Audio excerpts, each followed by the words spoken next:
हैं वो जो ओबीसी को एनएफएस घोषित करते हैं? आप अरे 10 साल पहले नहीं थे तो क्या आप भी वही आना चाहते हैं जहां 10 साल पहले थे? संजय जी आप इधर 10 साल बोले। पहले यहाँ आए हैं। इन्होंने एक नया फिल्टर लगा दिया है, एनएफएस, नॉट फाउंड सुटेबल। महोदय, ओबीसी को मिलने वाली 9 लाख नौकरियां उन्हें नहीं दी गई है। जबरन उनका घर तोड़ने, बिना नोटिस कार्रवाई करने और भेदभाव की खबरें सामने आ रही हैं जो सीधे तौर पे उनके संवैधानिक अधिकारों का हनन है। इस सरकार में ओबीसी की मौजूदगी भाषणों में तो खूब बढ़ाई गई है, लेकिन उनके हक अधिकार के पटल पर चौगुनी घटाई गई। दर्दमंद और जरूरतमंद की बात करें तो जंगल राज वाले, और आप इंसान से इंसान को लड़ाओ, नफरत पैदा करो तो आप मंगल राज वाले। अगर हम इन वर्गों की बात करते हैं तो हम जातिवादी, और इन जो वर्गों का हक खाते हैं वो राष्ट्रवादी। देश की आबादी का 60% लगभग ओबीसी है। ओबीसी को लेकर इनकी कथनी और करनी में जमीन आसमान का अंतर है। आप जवाब दीजिए इस बात का, कौन बेईमान है जो ओबीसी को उनके हक और उनके अधिकार से वंचित कर रहा है? श्रीमान संजय यादव जी 6 मिनट। धन्यवाद उपसभापति महोदय। महामहिम राष्ट्रपति के धन्यवाद प्रस्ताव के विरोध में बोलने के लिए मैं खड़ा हुआ हूं। उपसभापति महोदय, महामहिम राष्ट्रपति ने अपने अभिभाषण में सामाजिक न्याय का जिक्र किया। हम सब जानते हैं कि भारत का संविधान हमें समानता की गारंटी देता है। फिर भी ये दुर्भाग्य है कि आज देश का एससी, एसटी और ओबीसी और इन वर्गों के लाखों लोग आज भी व्यवस्थागत रूप से अवसरों से वंचित हैं। उपसभापति महोदय, हम कबीर साहब के अमर देशवा और संत रविदास के बेगमपुरा की परिकल्पना तथा धन्ना भक्त, नामदेव छिपा, सेन भक्त, संत दादू पलटू, संत शिवदयाल शालिग्राम के सौहार्द, न्याय, समता के दर्शन और वैचारिकी को मानने वाले लोग हैं। अफसोस है कि आज देश के करोड़ों वंचित, उपेक्षित, उपहासित, उत्पीड़ित, वांछित, लांछित लोग और इन लोगों के लिए सामाजिक न्याय एक सपना बन के रह गया है। आज शोषक और शासक दोनों ही सामाजिक न्याय की बातें कर रहे हैं, सामाजिक न्याय की भाषा का प्रयोग कर रहे हैं। शासक सामाजिक न्याय की बातें अपने विशेषाधिकारों और अपने हितों की रक्षा के लिए कर रहे हैं, न कि वंचित वर्गों के उत्थान के लिए। पिछड़े और हाशिए पर रहने वाले लोग आज भी समान पहुंच, सम्मान और समान अवसरों की प्रतीक्षा कर रहे हैं। OBC for this government has became only भाषण कंटेंट।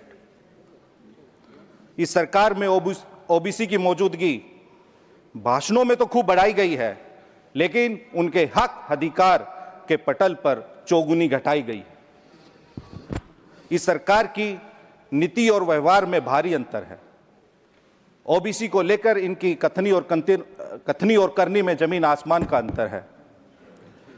आज के भारत में इस सरकार ने एक नई सामाजिक न्याय की राजनीति की शुरुआत की है, जिसमें नाम सामाजिक न्याय का लेकिन काम सामाजिक अन्याय का।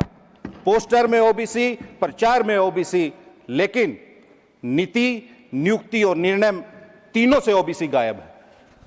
महोदय, इस देश की आबादी का 60% लगभग ओबीसी है। क्या ओबीसी के साथ सच में इंसाफ हो रहा है? ओबीसी आधे से ज्यादा फिर भी अपना हक नहीं पाता। इस देश का हर दूसरा आदमी ओबीसी है, लेकिन क्या यहां बैठा हुआ हर दूसरा व्यक्ति ओबीसी है? क्या इस देश के सचिवालयों में, क्या इस देश के विश्वविद्यालयों में, क्या इस देश के आयोगों में, क्या इस देश के सार्वजनिक उपकरणों में ओबीसी निर्णायक पदों पर है? अगर नहीं है तो ये हम सबों के लिए एक सामूहिक मंथन, चिंतन और मनन का विषय है कि आजादी के 78 साल बाद भी और मंडल कमीशन लागू होने के 28-26 साल बाद भी आज ओबीसी विश्वविद्यालयों में क्यों नहीं है? केंद्रीय विश्वविद्यालयों में कितने कुलपति ओबीसी हैं? कितने एचओडी ओबीसी हैं?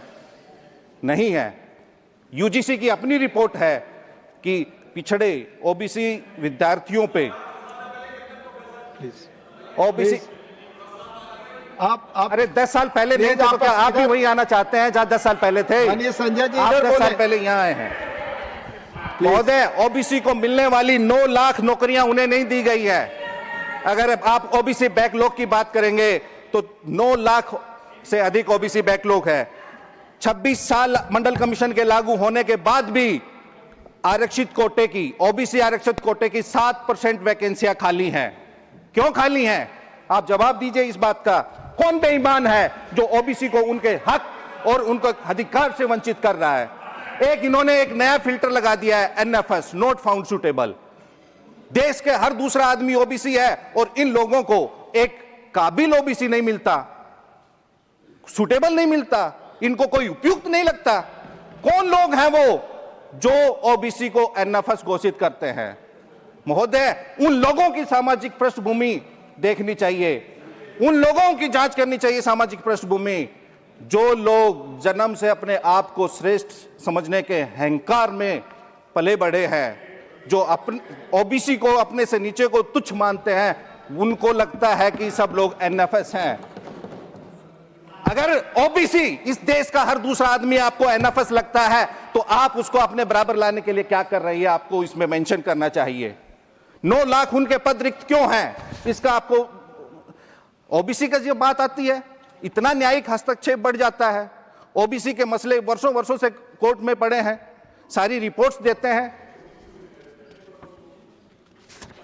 महोदय, बीजेपी शासित राज्यों में ओबीसी समुदाय के लोगों के साथ जबरन उनका घर तोड़ने, बिना नोटिस कार्रवाई करने और भेदभाव की खबरें सामने आ रही हैं, जो सीधे तौर पे उनके संवैधानिक अधिकारों का हनन है। शासित वर्ग, विशेष रूप से पिछड़े, दलित और वंचित, अभी भी न्याय की प्रतीक्षा कर रहे हैं। न्याय की राह अभी दूर दूर तक नहीं खुली है। दिखावटी उपाय तो किए जा रहे हैं, लेकिन शिक्षा, स्वास्थ्य, सेवा और रोजगार में व्याप्त गहरी असमानताएं अभी भी उलझी हैं। आइए हम सब सामूहिक रूप से स्वयं से पूछे, क्या हमने वास्तव में 78 साल में इस देश में वंचित, उपेक्षित, उत्पीड़ित, उपासित, वांछित, लांछित वर्गों के इन लोगों के लिए समान अवसर पैदा किए हैं? अगर नहीं किए तो क्यों नहीं किए? जवाब है नहीं। हम अगर इनकी बात कर, महोदय मैं अपनी बात खत्म कर रहा हूं, अगर हम इन वर्गों की बात करते हैं तो हम जातिवादी, और इन जो वर्गों का हक खाते हैं वो राष्ट्रवादी।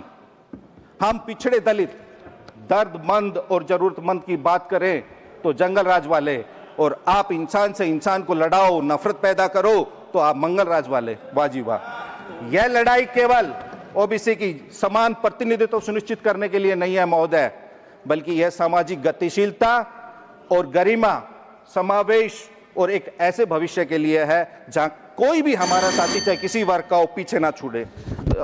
आप समय देने के लिए महोदय बहुत बहुत धन्यवाद। धन्यवाद संजय जी।